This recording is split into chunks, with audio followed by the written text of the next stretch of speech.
We're sitting here at mid-season 3-3 and tied for first place in the Coastal.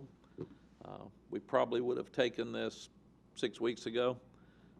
It hasn't worked out like we thought it would. It's been different, but it is what it is. I do feel like that Georgia Tech was a really good response after all the energy that our guys spent at Clemson. They didn't do the same at Wake Forest and Appalachian after the first two games. We didn't play as well as we needed to at Georgia Tech, but they played with a lot of emotion, played hard. So that's progress, and last week's practice was really, really good, and yesterday's practice was good. So I think they are starting to learn how to compete every day. We also have to give them a lot of credit, too, for going to Georgia Tech and winning for only the second time in 22 years in Atlanta.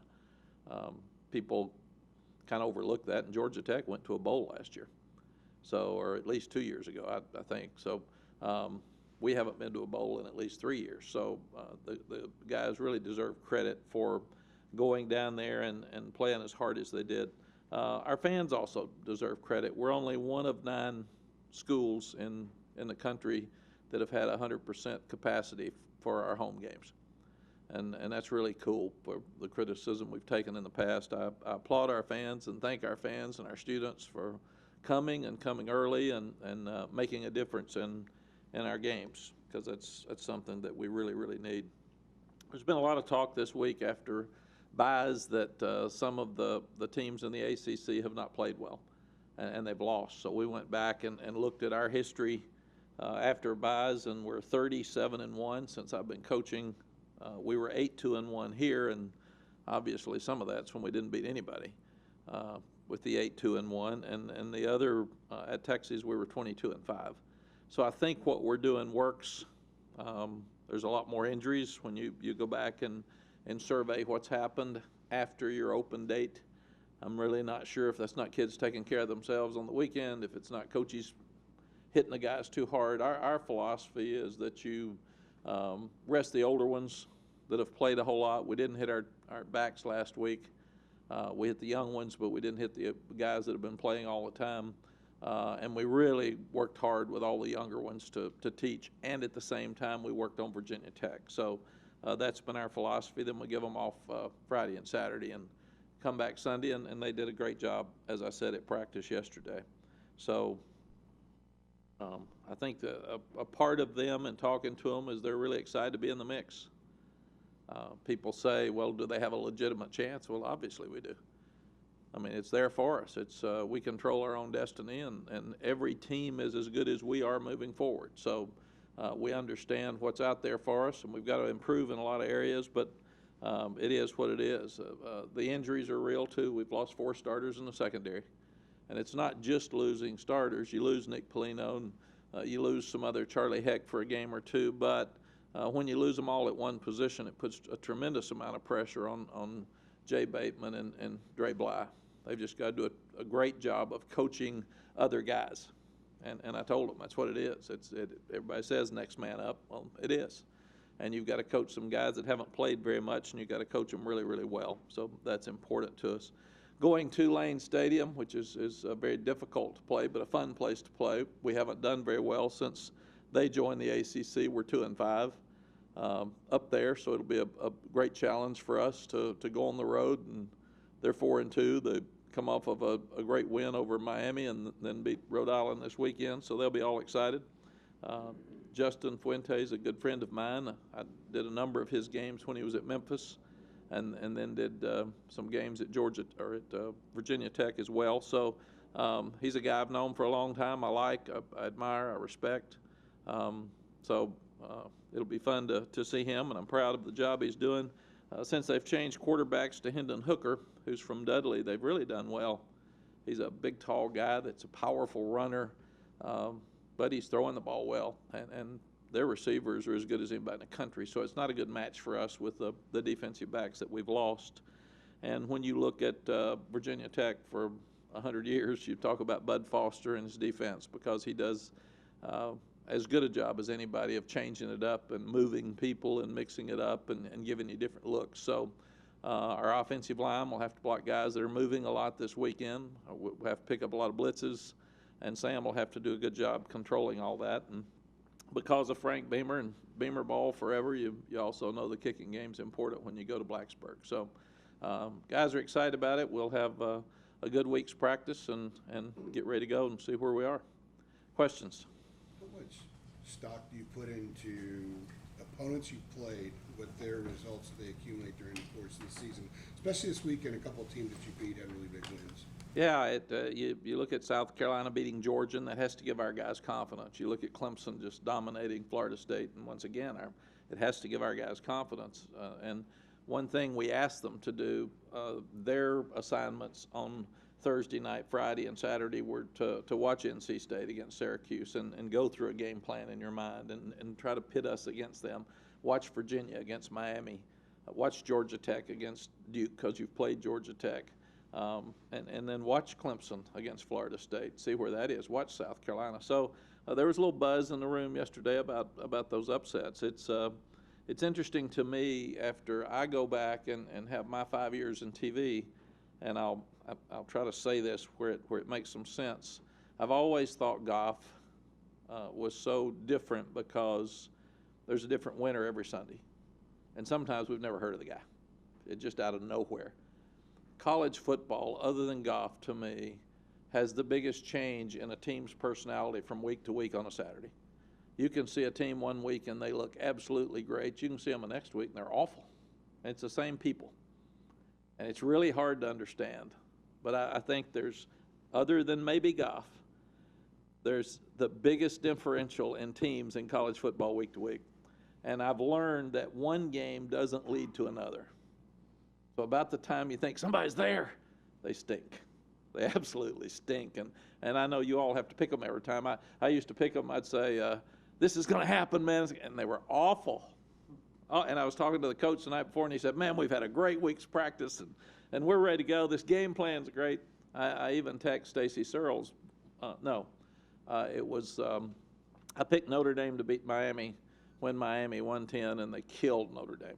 And the reason I picked Notre Dame to win was because the Notre Dame running game was so much better than the Miami running game that it was going to be a blowout. Well, at 2 o'clock in the morning, I get a text from Stacy Searles. I guess you really know what you're talking about because they dominated the running game at Miami and Notre Dame didn't make any yards. And so you just can't tell. And I think it's the reason people love college football so much.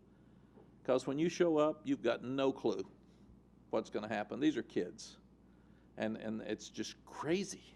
And you sit there and watch it all weekend, it's just crazy. And you can't figure out why. So I'm curious, what do you think about what kind of critics were saying after you all lost to Clemson by 1 point, that there was something off with Clemson? I don't know if y'all paid attention to that. What do you think about that prospect? I didn't, but normally if you're a team that's won 2 games last year and you're a team that won the national championship and it's down to 1 play, you're going to figure something was off. I mean, so I think it's just a natural reaction. I'm hoping that we're getting better. So either way, we got Clemson's attention because they played really well Saturday.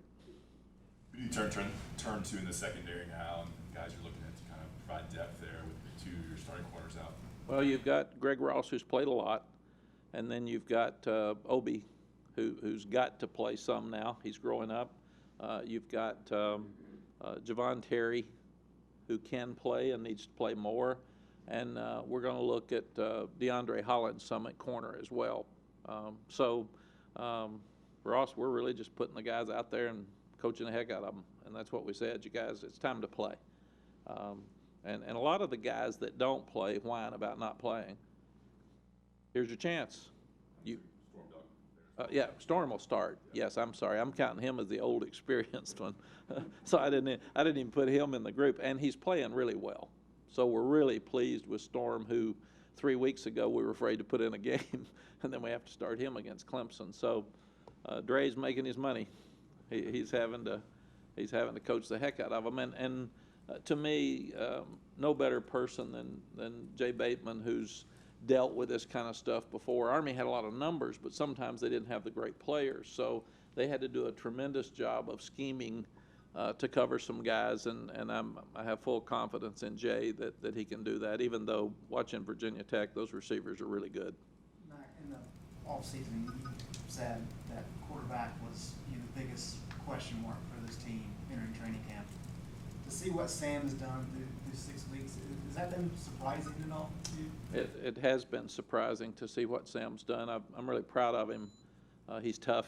We didn't protect very well early. We're doing better now. Whether he was holding the ball a little too long, or probably a combination of both when you start looking at it. And then you lose Jace, and then Kate transfers. So we went from strength at quarterback, unknown strength, because we at least had numbers, to Vincent Amendola now as the backup quarterback, and he's doing really well. We've had 3 weeks now for him to prepare, so he's in a much better place to go in a game now than he was before.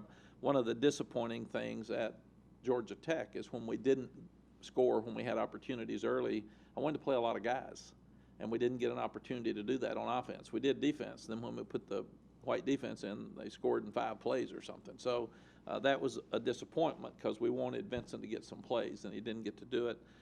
And I really think, Greg, in the future, with the way college football is and the portal, quarterbacks are transferring so quickly. And we ran out of quarterbacks at Texas when I was there before. We had a transfer, a concussion issue, and all of a sudden we're down to 1 quarterback there. I think you're going to have to start looking at really concentrating on getting great walk-ons at quarterback. You're going to have to concentrating on if there's a quarterback that's also a safety, and you sign him as a safety, he's going to have to be a third-team quarterback, because we're all going to have to look for numbers at quarterback, because the only way they normally stay is if you've got an older one and a younger one, and the younger one can see that he's going to be able to play in time. But if you're like us and you had 3 at the same age, it makes it more difficult. With in-state recruiting, is your emphasis there? Is that maybe one way to stem that in terms of you can find local kids? Absolutely. Just like Vincent. We took Vincent late, but a lot of guys want to come to the school, and with that priority walk-on spots, you can get in school. So we probably need to look at that position as a position of importance at quarterback. Beau Corrales has become pretty reliable for Sam, especially down in the red zone. What has he done to put himself in position to compete more in the mix? Beau has been tall. He's got great length, and he can jump. He can dunk a basketball. I told Beau the other day, Beau was a guy when we got here that was really inconsistent, and he's got some diabetes issues that he fights, and blood sugar goes up and down, and he has done an amazing job of fighting through the stuff he has to fight with his sugar, blood level, and all that stuff, and playing and being consistent. In fact, we told him his standard is up so high now. We're mad at him because he didn't catch the ball in the high ball in the end zone at Georgia Tech, because we're used to seeing him catch those balls now. But I think Beau has been one of the most pleasant surprises since we've been here. He has really stepped up, and we've got guys like Emory Simmons, who's so close to playing. We've got to trust him, put him out there, because he's done well when he's in. You take Antoine Green is getting healthy again, so we're about to get healthier here at receiver, and we just got to catch balls. We can't drop balls, and we dropped a few yesterday in practice, and now Lonnie Galloway spent about 45 minutes after practice throwing them tennis balls. So one of my friends was out there, and he said, "What's that about, man? I ain't gonna be catching tennis balls." And I said, "You know, when you go to the golf course and they got these little bitty holes, and you're trying to putt in, and then when you see the real hole, it's real big."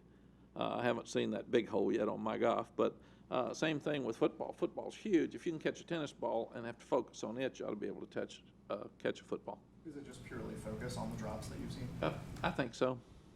They can catch. They're talented. So I think it's.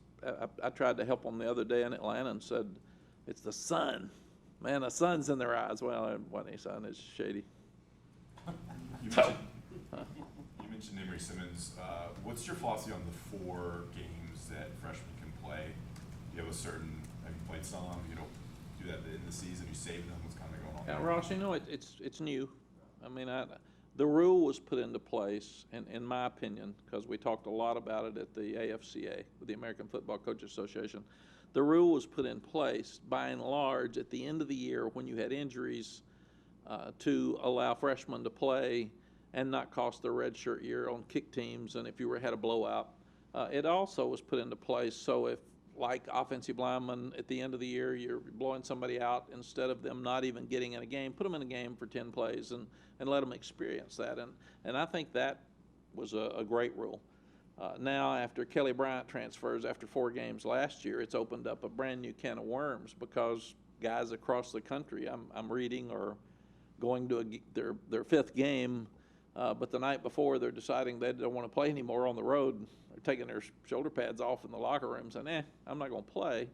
And that was not the purpose of the rule. So I think it's something that the NCAA needs to look at, and we in college football need to look at to make sure that the rule does what it was put in place to do. My philosophy is you play to win, so you put the guys in. I mean, nobody redshirts that can help you win, and they want to play. If not, if a guy gets hurt, obviously Tristan Miller got hurt, so that doesn't affect him. But if a guy's playing 4 games and you know that he's not going to help you win a game and he's at his 4th, then you hold him until an injury becomes an issue. And if you still don't have enough guys to play, you got to play them because we don't have much depth. But I told our coaches and our players, nobody's redshirted. You play if you're going to help us win a game, and then we'll look at that next year. But if a guy's a great player, he usually leaves after 3 years anyway. I redshirted some at Texas and got 3 years out of him. Vince Young was a redshirt. So I say play them. You've been you've been pushing these guys to practice a certain way during the course of outside of bye weeks. What was maybe the 1 or 2 things you were trying to impress upon them during a bye week for the first time and teaching them how to handle that, and more specifically, not just how they practice during a bye week, but all the things that go with it? Aaron, the biggest thing I've been trying to do is teach them that how you practice is how you play. What we see in practice shows up in games. So if a guy drops the ball in practice, what I see is him dropping it against Virginia Tech, and we're less likely to call your number. And you miss tackles in practice, I see you missing tackles in a game. So we're less likely to play if we can help it. So what we've tried to do, I've really challenged our coaches with energy. Mid-season, it's kind of like midterms for kids. Sometimes there's more upsets this time of the year because they're exhausted. And they're fighting their midterms. They're staying up too late. And it's just something you don't realize. And you say, God, why are they playing so bad? Well, they're whipped. So there's this real balance at mid-season of practicing them hard enough but keeping them fresh and keeping them focused.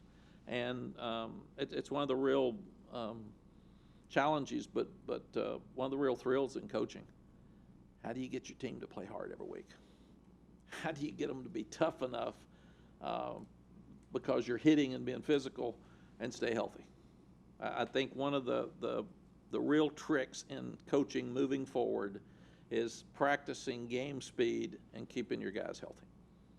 It's really hard to do, but if you can do that, it gives you a chance to be successful. So the challenge that I've given our staff, our managers, our trainers, our coaches, and our players is let's bring full energy to every meeting and let's bring full energy to every practice. And that'll give us a better chance to have energy every Saturday. And I mean, you saw it this week. Every Saturday we turn on TV and there's a team that just doesn't show up. And me in this business for 40-something years said, how can that happen? Man, you got 12 games. How can you not show up? And it happens. I mean, you can sit there and watch it. And sometimes you can feel it. Sometimes you know it's coming, and I mean, it's awful, and you're trying to flip it, but it is hard to flip on a Thursday when they're out there dropping balls and looking around, and you're saying, okay, just grab them, hold on, boys. This ain't good, brother. But it's real, and it's there, and it's what you got. But to their credit, and a lot of times, quote, off week, which we don't use that word anymore because they think it's off, bye week or open date, I've called it open date, it's hard to get the guys to practice. But the good thing for us, and Ross, it goes back to your question a little bit, we're challenging the guys on the gray team. Every time you're you're the Virginia Tech look against our offense or our defense, we're grading you. So you want to play this year? When you're on the, quote, scout grade team, you make plays, and that's the way you move up. And if not, then you're going to stay down there because you've got to earn the right to play. And in the open date week, we really work those guys and hit a lot. It's like a spring training for them because we said, here's your chance. You got 3 days to prove to your coach you can get some playing time. So there may be some guys that come out of that with a better chance to play. Is there a message, though, when you want guys to take care of themselves, recovery and all these things during the course of the season, you have more time during a bye week? Is there anything different with how you approach that message to them? Because they have the extra time, and it's essential they use it well. Yeah, we every time there's someone who makes a poor choice, usually in sports, we send it to them.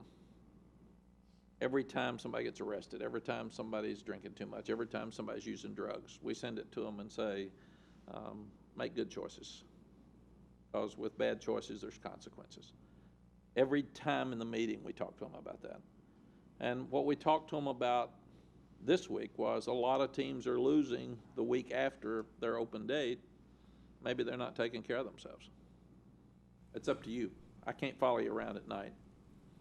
I'm going to let you go home. I'm going to let you see your games, on high school games on Friday night. I'm going to let you be with your parents. I can't call you at 2 in the morning and see where you are. So it's, if you want to win and you want to play well, take care of yourself. And that's a responsibility you've got. And I've told them, I used to worry so much about young guys getting in trouble because it changes their lives. And I had to make a decision after they made the decision of what to do with them. I've told them, I don't worry about that anymore.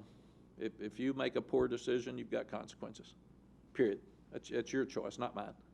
And if they do that, and thank goodness, ours have made good decisions, and they've been great kids, but if you make a poor decision and you have consequences, that's on you because you've been told.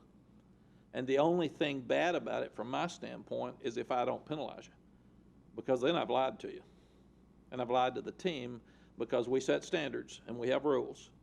You break a rule, it's my responsibility to make sure you're punished and that you have those consequences. So the way I saw the attention to detail in the meeting yesterday and the way I saw practice yesterday, I would think the message is our guys really took care of themselves over the weekend.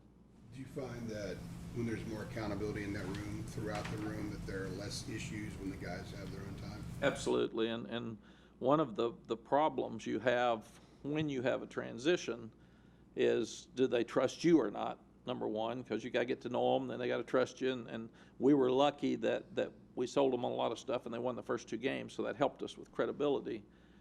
Secondly, we don't have many seniors, and then you get a Patrice Renee, who was a great leader for us, hurt, and you get Polino, who's a great leader for us, and Charlie Heck, who's a great leader for us, hurt, and then you can call on the younger ones to lead. They're usually overloaded, so it's hard for them to lead. So that's something we're looking at in every area. And we had a young man late to a meeting the other day, which we've had very little of. We have 22 members of the leadership committee that the team voted on. I took the young guy before the leadership committee, and they were hard on him now. So that's part of this process. It's growing up. Why were you late? Did you not care? Did you explain it to us? And I was going to let them, or I did let them, recommend to me whether he should play or not. So we're trying to get ownership with our leadership committee, and they were hard on him. They wanted him punished, but they did want him to play. So, what else? What's going to be the biggest challenge in preparing for Virginia Tech? I think, Jonathan, always when you're playing Virginia Tech, it's preparing for the Bud Foster defense. They come from everywhere. And we're still inexperienced in the offensive line. The offensive line's getting a lot better. I think they've probably improved the most on our team, them and linebackers, because those were big question marks coming into the year. But Bud brings them from everywhere. And he puts 8, 9 in the box, so he makes it very, very difficult to run the ball, and then he blitzes you. So you have to hit some throws if you're going to win there. And now, since you've got Hooker at quarterback, he can run and throw. So he really changes their dynamic of what they're doing offensively, and it's more what Justin likes So I think that's been a huge difference for them since Miami. Do you consider Virginia Tech? I mean, Virginia Tech wasn't in the ACC when you were here last, and they've had some recruiting battles with UNC in the last 7-8 years. Do you consider them like a rival and a game that is important for recruiting, that kind of stuff, because of how close they are and y'all recruit the same states? You know, Ross, everybody has that theory, ABC, anybody but Carolina. And when we're good and we're doing well in recruiting right now, everybody hates us. So everybody's a rival. The Georgia Tech win was huge for us because we're recruiting really well in Atlanta. And that was important. We're going to recruit the state of Virginia. We're going to recruit Virginia Beach. Always Virginia and Virginia Tech are factors there. So each one, I'm always wondered, and people ask, is this game going to affect recruiting? I don't think it does, especially immediately, because most of the guys have already decided what they're going to do. And the ones that haven't even said they've decided have decided. So they're just not telling any of us yet. So maybe it affects recruiting 2 years down the road, but I've never felt like a game affects current recruiting because the kids have already made their decisions. How do you think you and your staff have developed, either improved or regressed over the 6 weeks as far as coaching ability? I think we've improved because we know the team better now. I wish we had some games back where we could have flipped some of that emotion earlier in the week that I didn't think we did a very good job of, and that's me at the beginning of this. The second thing is the coaches get to know each other better because these coaches have never coached together, and that's scary because they got opinions, and then you're trying to put a philosophy together. And, well, I don't like that. Well, it doesn't matter. We got to choose something. So let's go with it. And then you've got to know your philosophy as compared to your kids. And we couldn't see that, especially on defense in the spring, because so many of them were out. So we didn't even know who we had till we got here and started in August. And the coaches are getting to know what I want more. You know, I can go in and tell them, and they hear it, but they don't know exactly what it means. And now they know what is expected of them. So I think we're at a much better spot now at midseason than we were even 3 weeks ago. How about you? Aside from the fact that you inherited the situation, are you any different at all than you were your last couple weeks at years at Texas as far as how you grind through the season? Yeah, I think I'm a lot different. I'm having more fun. I'm a lot more relaxed. I'm a lot more direct. Maybe when you get old, you can say what you want. And there's people used to say I had coach speak. I don't have any coach speak anymore. I didn't think I did before, but you were always careful because when I got to ESPN, they said, you're always so careful what you say. And I said, yeah, you're talking to legal counsel. You're talking to your AD. You're talking to your regents. You're talking to your trustees. You're talking to mama. You're talking to dad. You're talking to grandma. You're talking to the high school coach and the preacher. So everything you say is toward recruiting. And I've got, I just tell you what I think. So I don't care anymore. Do you find that you get maybe a different response from people because you? I do. It's been a lot better. I've told our coaches I'm really hard on the coaches, and then I move on. I don't stay mad. But if a coach is messing something up, I want it fixed, and I want it fixed immediately. I'm not going to say it publicly. I'm not going to embarrass him, but I'm going to be really direct and hard on him. And I get all their opinions, but sometime I think at Texas at the end I was swayed too much, and if I didn't really believe something, and a bunch of them did, I've been doing this longer than they have. I know more than they do, so I'm going to do what I think's right after I get their opinions, and they know that. Is there anything from watching games this weekend that you brought up with your coaches and something interesting you might want to think about here? I just love watching the games and seeing them. I just flip. I flip back and forth, so I miss some stuff. But and I go back to my old ESPN hat. How would I rank them now? And who's the surprise? And I think the biggest surprise is LSU with what they've done offensively. The young guy they hired from the Saints, and they're moving the ball, so they're in the mix. They're a factor for sure. But I think that that's probably the biggest surprise that I would see. And you've still got Clemson. It's amazing. And looking at Dabo at Texas, we were winning a lot like he was. And when you get there, fans and media aren't fair. I mean, the expectation for Clemson is that they blow everybody out. You go back to a couple of years ago, they barely beat Syracuse. They barely beat Pittsburgh, and they win a national championship, and we think, God, they hung in there and is a comeback. Now we're saying they stink. They don't stink. They got the best players in the country and still probably the best team in the country. So the fact that we played them good, everybody's mad at them instead of being excited for us. It's weird how people look at it. But the key is to win. And you're not going to blow everybody out every week. But the expectations on Trevor Lawrence, all those people criticizing him would darn sure take him. I can tell you that. And if he went out right now, he'd be a #1 draft pick. So we can say what we want. Old boy's really good. I stood out there and watched him in pregame at 6'6" and 230 or whatever he is, and runs 4.4 or 4.5 and never lost a game in his life, and we're criticizing him. Oh my gosh. What else? Anything else? Yeah, I used to dread talking to you guys, and now I kind of like it, so that's better. Y'all have a great week. I'll see you.